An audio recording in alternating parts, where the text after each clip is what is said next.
pada dinasti Song. Kiao lalu tiba di sebuah tempat berbatu yang penuh dengan ukiran-ukiran, di mana di tempat itu seperti pernah terjadi sesuatu. Tak lama kemudian Azu datang dan menghampiri Kiao. Kemudian mereka berjanji untuk selalu hidup bersama setelah mengetahui jati dirinya masing-masing dan keluar dari dunia persilatan.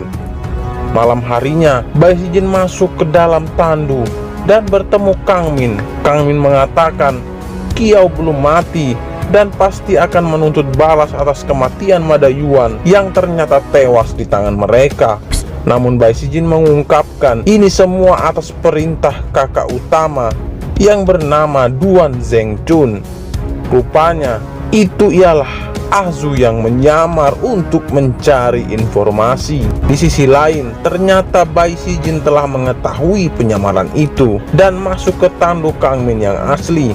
Ternyata ini adalah siasat Kang Min agar Kiao membunuh Duan Zhengchun sebagai balas dendam Kang Min karena Duan pernah menyakitinya. Di sini terungkap bahwa Kang Min ternyata memiliki hubungan spesial dengan Bai Sijin sebelum kematian Madayuan. Esok harinya, Kiao dan Azu lalu menyusuri danau untuk mencari Duan Zhengchun. Dari kejauhan, nampak seorang ibu yang sedang mencegah putrinya karena hendak membunuh ayah kandungnya.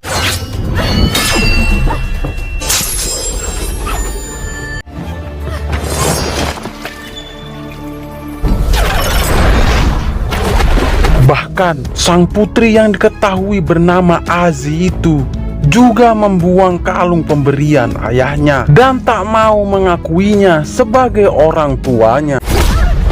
Pria itu lalu menghampiri Kiao dan mengucapkan terima kasih karena telah menolongnya. Setelah mengetahui pria itu bernama Duan Zhengchun, wajah Kiao nampak berubah. Rupanya inilah orang yang selama ini ia cari. Namun Duan Zhengchun yang tak tahu kalau akan dihabisi justru mengajak Kiao untuk mampir ke tempatnya. Namun Kiao mengatakan akan menemuinya malam nanti. Sementara itu, terlihat Duan Zhengchun sedang merayu sang istri untuk ikut bersamanya kembali ke Dali dan memperbaiki hubungan mereka. Namun sang istri menolaknya karena mengetahui Duan memiliki banyak wanita di luar sana, sehingga dijuluki sebagai pangeran playboy dari kerajaan Dali. Sang istri juga mengungkapkan bahwa sebenarnya Azi memiliki kakak perempuan yang dulu diberikan kepada orang lain karena Duan Zhengchun tak peduli padanya. Azu yang mendengar itu lalu menyadari anak perempuan yang dibuang itu adalah dirinya. Setelah melihat kalung itu, Azu hanya bisa menatap kedua orang tuanya seraya mengembalikan kalung itu. Lalu ia pun pergi. Sementara itu, Azi lalu tersadar dan kembali menyerang Duan. Namun sang ibu lagi-lagi mencegahnya karena masih menyayangi Duan. Malam harinya, Azu menemui Kiao di pinggir danau. Lalu Azu mengungkapkan rasa bahagianya bisa mengenal dan selalu bersama Kiao. Sambil memeluknya, Kiao pun berjanji untuk membawa Azu keluar dari tembok besar dan hidup bersama selamanya. Setelah itu, Kiao pergi ke tempat Duan Yu, salah satu anak dari Duan Zhengchun yang pernah ia tolong dahulu, dan mengatakan akan menghabisi ayahnya malam ini juga. Dengan penuh amarah, Kiao pergi ke tempat Duan Zhengchun.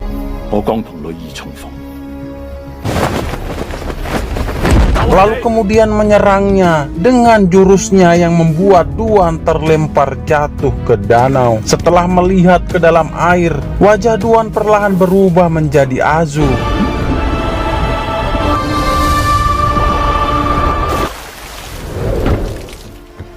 Rupanya Azu sengaja menyamar menjadi Duan agar Kiao tak membunuhnya.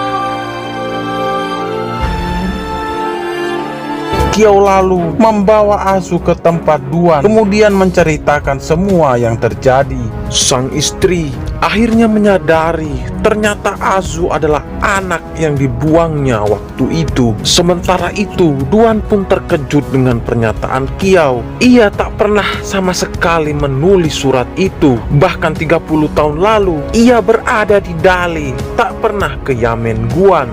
Dan faktanya lagi, Duan bukanlah pemimpin yang disebut kakak utama. Mengetahui itu, Kiau sangat kesal. Lalu ia pun pergi dengan kudanya mencari Bai Sijin.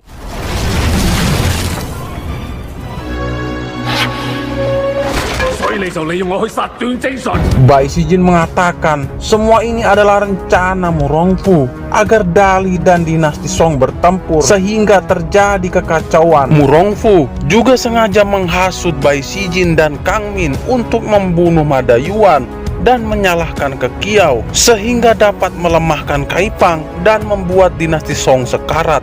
Dengan begitu, ia dapat membangkitkan kembali kerajaannya. Bersamaan dengan itu, Asi muncul dengan membawa Kang Min karena sebelumnya hendak membunuh Azu. Diketahui juga ternyata Kang Min adalah seorang pemain yang bisa menaklukkan laki-laki dengan wajah cantiknya, termasuk salah satunya Duan Zhengchun. Mendengar kesombongan Kang Min, Azi yang kesal lalu menaburi bubuk racun di wajah Kang Min sehingga wajahnya pun menjadi rusak.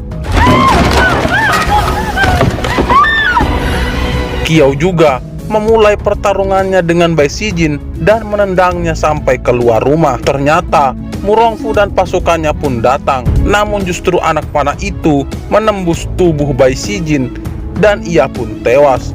Pasukan Murongfu juga mengarahkan anak panahnya ke dalam rumah untuk membunuh Kiau, namun malah mengenai Kang Min dan membuatnya tewas. Kiau Feng lalu menunjukkan dirinya dengan menghadapi Murongfu.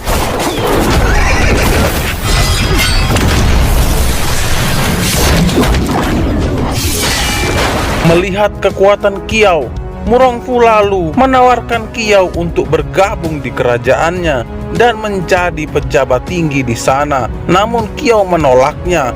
Bersamaan dengan itu, Azi lalu menembakkan panah beracunnya dan mengenai tangan Murongfu. Hal ini membuat pasukan Murongfu menyerangnya.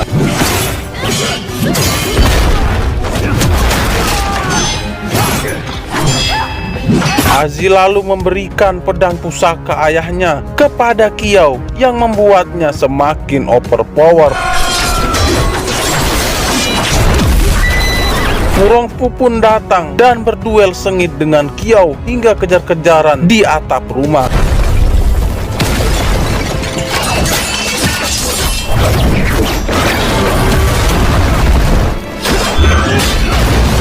Sampai akhirnya Kiau tiba di suatu tempat di mana ia melihat para pendekar Kaipang tewas mengenaskan dengan tubuh digantung.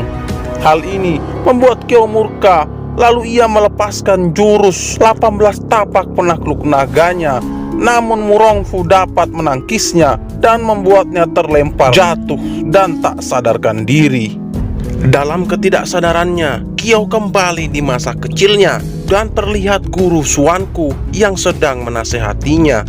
Seketika, Kiau tersadar lalu mengangkat tubuh Murongfu.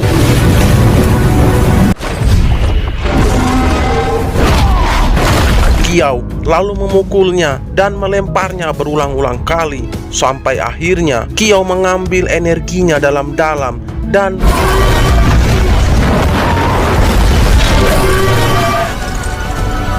Murongfu pun dinyatakan tewas. Sementara itu, Azi juga berhasil mengalahkan pasukan Murongfu. Kiau pun lalu pergi dari tempat itu dengan disaksikan beberapa anggota Kaipang dan juga Azi. Beberapa waktu kemudian, terlihat Kiau sedang berbicara di depan makam Azu.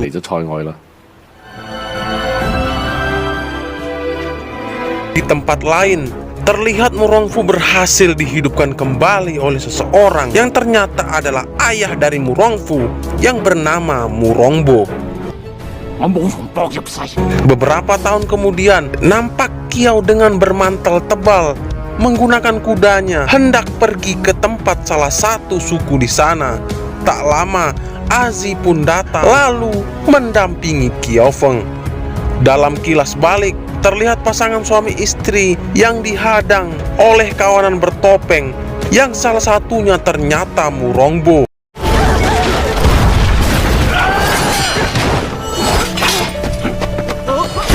Dalam pertempuran itu, sang istri tewas, sementara bayi dan sang suami berhasil selamat. Lalu sang bayi yang ternyata adalah Qiao Feng ditinggalkan begitu saja. Rupanya ini adalah ingatan masa lalu ayah Qiao, yaitu Xiao Yuanshan. Ternyata Xiao Yuanshan mengawasi sang anak selama ini. Xiao jugalah yang membunuh orang tua angkat Qiao Feng dan melukai guru Xuanku, serta Xiao Yuanshan lah yang menolong Qiao waktu itu. Dan inilah akhir dari cerita ini.